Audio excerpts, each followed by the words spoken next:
अधिकारी थे पंडित नीलकंठ दास तांकर साहित्यिक अवदान किसी कम हुए उभय साहित्य अन्य क्षेत्र में जहाँकर अवदान अविस्मरणीय भाषा साहित्य ठारू आरंभ कर समाज शासन पर्यंत देशर सबुरी क्षेत्र में से उन्नति लाभ कर स्वतंत्र ओडिशा प्रदेश गठन दिगरे से जो उद्यम जारी करी ओडिया जनमानस को निजर विद्वता प्रतिपादन करि गोपबंधु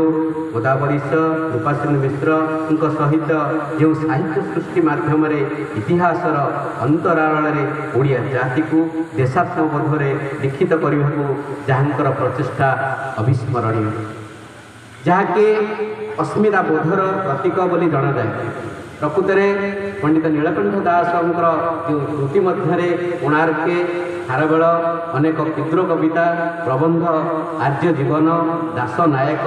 प्रणयिनी एवं अनेक क्षुद्र कविता एवं आदि काव्य संभाव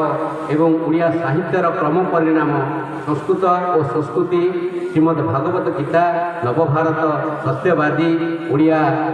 ओडिया व्याकरण लावण्यवती पिलांग भागवत पिलांग रामायण पिलांग महाभारत एवं आत्मजीवनी जहाँकर उल्लेखनीय अवदान ए जाति को एक दिग्दर्शन दे पारि उभय पद्य और गद्य रचना जहाँकर चिंतार मौलिकता और भाषा व्यक्तिर विचक्षणता को जहाँ पाठकों को बहु भाव मुग्ध करें जड़े कवि भाव में ख्यात कीर्ति जो रही आगामी दिन मानक आहरी आगामी पीढ़ी निश्चित भाव में मन रखेंगे नीलकंठ जो काव्य भाषा अपेक्षा गद्य भाषा हूँ संपन्नतर जहाँकि गद्य रचना क्षेत्र में से विपुल सृष्टि कर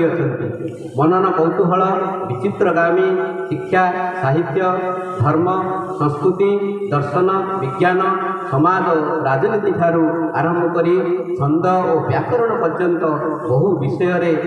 लेखकीय परिभाषा रही यौवनर प्रभाव प्रतिष्ठा नीति प्रकृति पछु बा ओ हेबु तथा प्रतिभा पूजा प्रतिमा पूजा आदि प्रबंध क्षेत्र में से प्रासंगिकता हराई नाहंती वरं यही प्रबंध गुड़िक चिंताशीलता मूल्यबोध ताहू उज्जीवित समाज जीवन प्रति निस्वार्थ शुभकामना ओतप्रोत भाव जड़ित कर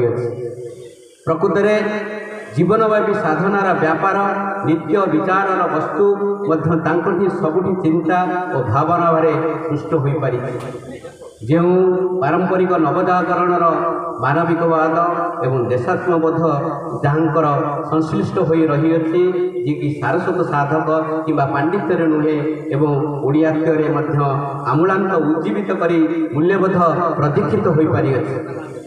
कवि मनीषी नीलकंठ दास एकाधार जी कि कवि साहित्यिक राजनीतिज्ञ देशप्रेमी सांबादिक समाज संस्कारक आदर्श शिक्षक भाव में जहाँकि सुविदित हो पारि आज ओडिया साहित्यर ये सत्यवादी जुगर जी अन्यतम प्रवक्ता थिले ओडिया साहित्य एकाडेमी जी प्रथम सभापति आसन अलंकृत करते से थिले जड़े निर्भीकता और स्वाभिमानर प्रतीक यही जड़े अनन्य प्रतिभा आज आम जयंती